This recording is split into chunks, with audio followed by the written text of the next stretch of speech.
Setting the right price for your Amazon FBA product is more than just picking a number.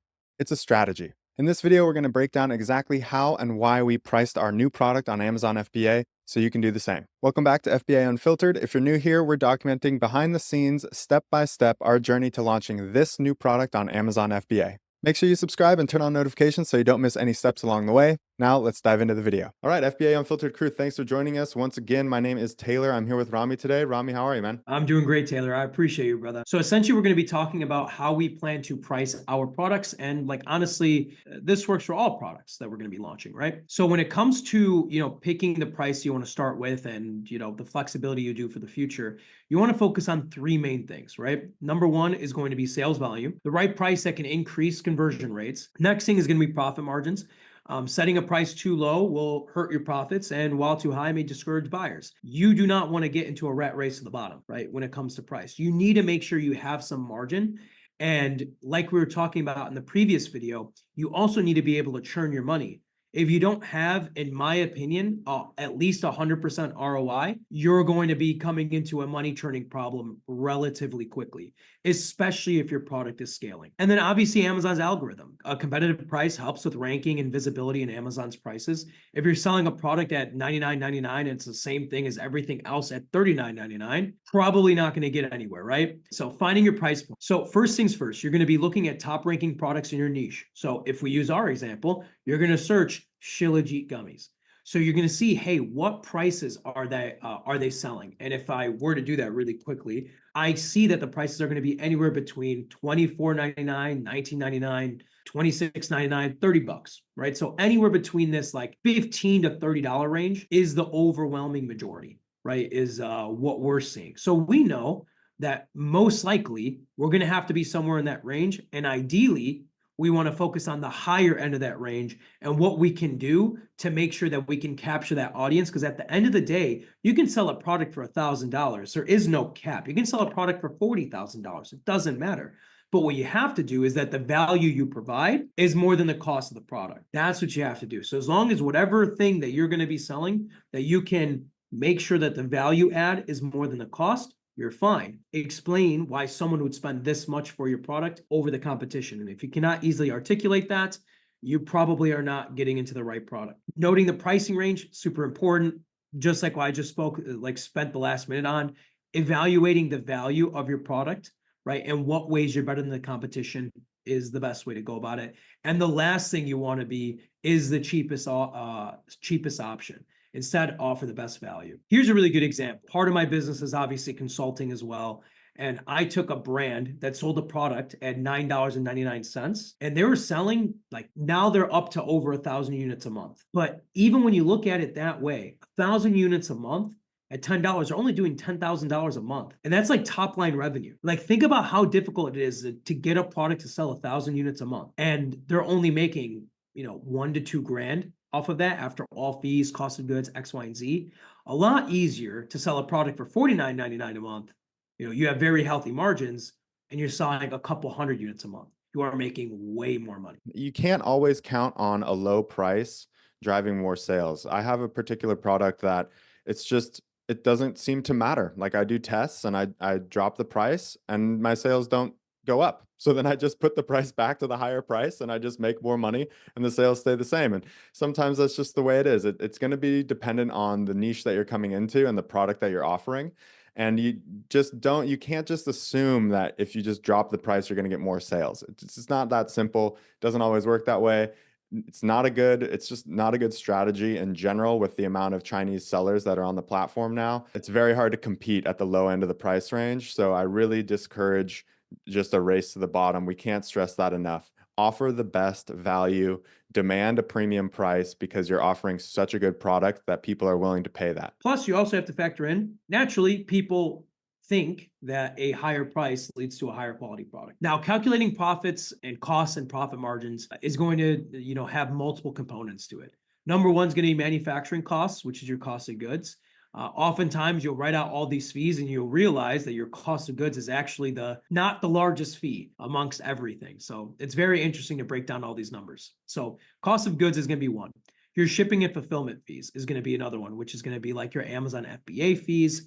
But also, like we spoke about in our previous video, Possibly you're in between shipping, right? Because there's going to be a shipping fee from your manufacturer to your house slash warehouse, then your prep of it, and then your ship back to Amazon. So if you can actually work with your manufacturer to ship directly to Amazon or directly to whatever fulfillment center you're going to be working with, is going to save you a fair amount of money. Marketing expenses is something a lot of people forget about. And that's also a reason why I really recommend you to at least have 100% ROI in the products you're moving forward on. Because if you're not having that margin to make sure that you can run profitable ad campaigns, how are people going to see your product, right? Typically, right? And then miscellaneous costs, which is really just usually the big miscellaneous costs are upfront, which is like logo, packaging, photography, videography. Those are a lot of one-time upfront costs typically. But there's also storage fees and different stuff that Amazon charges that you should absolutely factor into everything, so you can truly calculate a real profit margin. And Taylor even mentioned that, minimum 30 to 40% margins is ideal for most sellers, which typically leads to 100% ROI. So now moving on to the next one is calculating profit margin. And that is going to require you to go back to this previous slide to calculate all these costs, get that all into a really nice, neat, real cost of good, and then utilize, a product that already exists, on Amazon that's similar to yours, and then use the Amazon FBA fee calculator. Okay, so now what we're going to do is essentially search, a similar product that you're going to be launching. And why this is important is that we're going to be utilizing this package size and weight to be similar to the package size and weight that we're going to be selling from our product, right? And that is going to allow us to find accurate fees from Amazon's end. And not only this, one thing I will mention is that it doesn't even have to be one for one your same product. Like, let's say hypothetically, there wasn't any Shilajit gummies on the market at all. I can then use an apple cider vinegar gum. I could then use a vitamin D3 K2 gummy instead. Just as long as the size is going to be similar. And like, for example, Taylor and I are launching a pouch with 60 gummies. So I'm going to try and find a pouch product with 60 gummies. Okay, here's a pouch. Wow, right on the dot. Okay, so this is 80 gummies with bet. Finally. All right. So we found a package with 60 gummies. So this is probably going to be very similar to the product size and packaging that we're going to be launching ourselves. So I'm going to take this ASIN. It's easily found in the URL. You can also find it below. The URL has always been the easiest for me. But yep, you can find in the product details right there too. So you're going to take that ASIN and you're going to paste the ASIN into here. We're going to search it. And I don't know why sometimes you have to click that search a couple times. And you can see if, I'm going to not pay attention to the your fulfillment. I'm going to focus on Amazon's fulfillment because we're going to be doing FBA. We're going to put in the price points that we're going to sell it for. So you can see here, this is automatically at $25.99 because that's what this product is selling for. But let's say if we, wanted to sell at $19.99, you can just adjust it. Because what's good is, again, we know that the size, the weight, and the product type is all going to be very similar. So we can kind of tweak this to fit our needs. And so let's say if we just started at $24.99, for example, the way that I like to do it is I like to figure out the absolute end cost of good. So factor in shipping, factor in any miscellaneous costs that you want to factor into the product, and then obviously the cost of goods itself. And then what I'll do is scroll down here and put that into the cost of goods. So I know Taylor's and I's Shilajit product, the end cost of good is going to be right around $8. So if we sell it at $24.99, we're at $7.72 in profit, which is like 95% ROI, I want to say, just based off some basic math. But maybe based upon this, maybe then we're going to sell it for $25.99, right? And get a little bit above that 100% ROI mark. But keep in mind that we're going to split test this. At the end of the day, if we end up selling 10 to 20% more at a $22.99 price point, I wish $2,200 price point, but at a $22.99 price point, then although maybe we're taking a bit of a hit here, we will do that if our split test shows that it's selling a lot more. It would suck in regards to churn, but sometimes you'll take those losses if it makes sense. But you're only going to figure that out through split testing and getting an idea of how all these costs work. So guys, just so you understand what's going on here is there are a couple different fees that Amazon charges. There's a fee that Amazon calculates, I believe it's the referral fee, and this fee is based off of your product's price. So that's why it's important to adjust the price point in this tool to reflect what price you want to sell at, because that will affect that fee. And then there's the fulfillment fee. And that fee is based off of the product's size and weight. So that's why it's important to get a product ASIN that is comparable to your product. So that's what we're doing here is we're just finding something that will give us an accurate fee estimate. And then you can play with the price points. Like Rami said, you could have your ideal price point. Maybe for us, our ideal price point would be like $29.99, and we could see top end. Okay, this best case scenario, this would be our profit margin and Yeah. our ROI. And then we could And drop it down, and we could keep dropping it down. And maybe you want to know your break even, or maybe you want to know kind of, if things don't go perfect 100% as planned, what kind of price points you could still work with and make this product viable. So that's what we're playing with here. yeah, and Taylor, I don't know if you know what the heck's this fixed closing fee? Oh, that's so good. I'm so glad you brought that up. Get this. I think I figured this out because I've had this question for a long Oh, time. it's the individual selling plan. Exactly. You guys, so check this Oh, out. So we forgot to mention this, but if you click there that you're going to continue as a guest, this fee calculator assumes that you have an individual seller account on ah, Amazon and you makes don't sense. have a business account. So just keep in mind when you sign up for your Amazon Seller Central account as a seller, you have two options. You can sell as an individual, which is a free account to set up, but Amazon charges you 99 cents per unit sold. So if you guys go the other route and you set up a professional account, now you pay a monthly fee to Amazon to have the professional account, but you Mhm. do not pay the 99 cents per unit. So when I'm doing this because I have a professional seller account on Amazon, I subtract 99 cents from my cost of goods. So at 24.99, so we're actually well above. Exactly. That's sick. Great catch, dude. I'm glad you brought that up because I forgot about that because that's a recent thing. Because I was looking at that for so long, like, what is this 99 cents, bro? And that's exactly what it is. It's the individual seller fee per unit seller fee. So if you guys have a business account, factor that 99 cents in. You don't have to pay that because you're going to be paying a Nice. $40 a month subscription fee to Amazon. So now that we really went through that, we can move into pricing strategies, which is again going to deal with a lot of split testing. A couple things to factor in: anchor pricings, right? Start high and reduce pricing during promotions to create perceived value. Personally, I think I like starting high, and then I have my friends and family buy at that high price point, right? Because I know I'm going to get this general group of people to buy it anyways, and then I typically reduce the price, get the prices, get the, sales volume up, and then get it back to that stable pricing that I'm going to have to figure out through split testing and changing the price 1 week at a time to see what's selling the most. Market-based pricing is obviously very important to understand what the average competitor price is. But you want to factor in my opinion, you want to look at the average competitor price in the premium pricing range. So price higher if you have a unique, high quality product that stands out. And this has to make sense. Don't get too emotional about this.